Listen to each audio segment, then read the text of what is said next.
Today I want to show you why I love mixing with layers and why I like processing especially vocals on different levels. I want to show you my basic routing that I do most of the time when mixing. I want to explain the entire thought process behind this technique. I hope that you enjoyed this video. If you do, please subscribe, hit that like button. Let's get right into it. So I get a lot of questions on how I route my session and why I do it like that. I want to call this technique layer mixing because I mix in layers. I do the processing on levels, and those levels are the layers of the mix. For example, in this session I have just the MP3 beat and a lead vocal. This lead vocal is going out to the verse bus. This is a vocal bus where I usually send out all my lead vocals, goes out to the main vocal bus. So now I have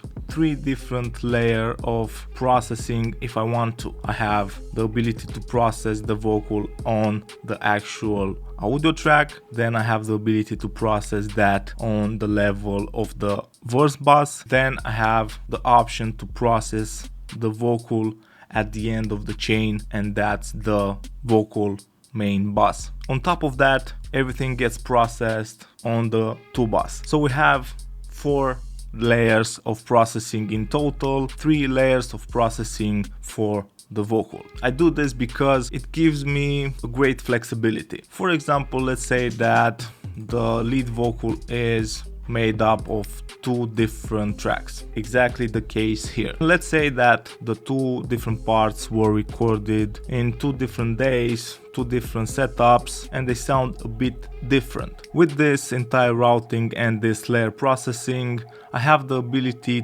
to make the vocals to sound similar by using an EQ right on the audio track.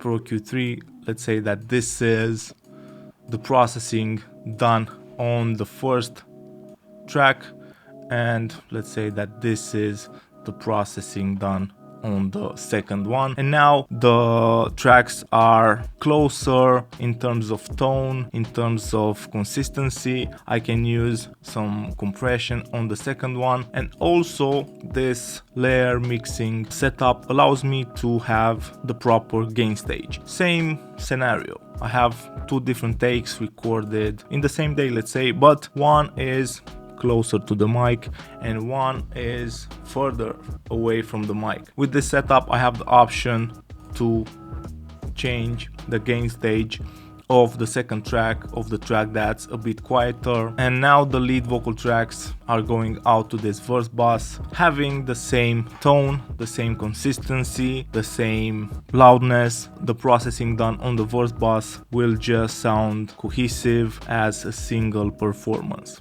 As you can see, I do all my sends at the track level because I like the automation to be on the actual audio. When I hit A, you can see that I have some automation here, have some automation here, and I like seeing that on the audio. It's much easier to draw the automation or to write the fader when you can see exactly the waveform. And for example, we can even match lead vocals from the verse with lead vocals from the hook, so we have a consistency over the entire track. When we have that done on the audio track, we move to the verse bus processing. This is where I usually do my heavy lifting when it comes to processing. This is where I have the EQs, the compressors. This is where I have some sends. For example, I'm using Microshift to spread out all the lead vocals that are going into this bus. You can have reverbs here, delays that you don't want to automate and that you want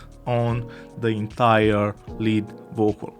And this verse bus goes out to the vocal bus where I like to do the polishing, the fine tuning. I usually like having Suit 2 to reduce some of the harshness, some of those resonant frequencies. I usually like having a compressor. In this case I have a 2-way, and I'm gluing all the vocals together. This session is really simple, but in some cases I have a lot of vocals in the session. As you can see, I have vocals going out to the ad-lib bus. The same principle applies here. Let's say that I want the telephonic type ad-libs on certain section of the song, but I don't want that effect on other sections. It's really easy to achieve that by using this technique, the layer mixing. I can add the telephonic effect on the audio track. One has the effect, one doesn't have it. I have the same processing on the ad-libs, gluing everything together.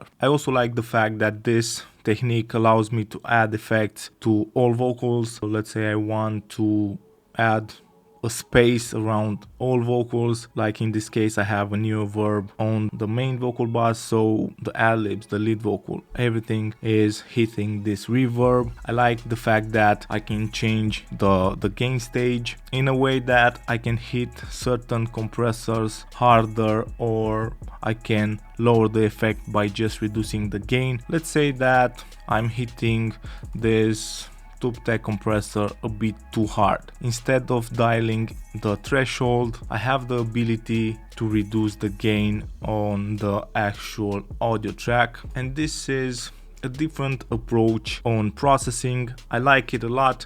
It gives me a lot of flexibility when it comes to volume automation. I have 3 different layers when it comes to that. I have the audio track layer, the fader on the verse bus, and then I have the fader on the main vocal bus. It's a bit complicated when you're starting out, but I think this is one of the best way to approach mixing, due to the versatility and how it works in a real life mixing context, when you need to achieve certain sounds really fast, when you need the flexibility. Yeah, so this was the layer mixing technique that I've been using for a couple of years now. This is how I like mixing.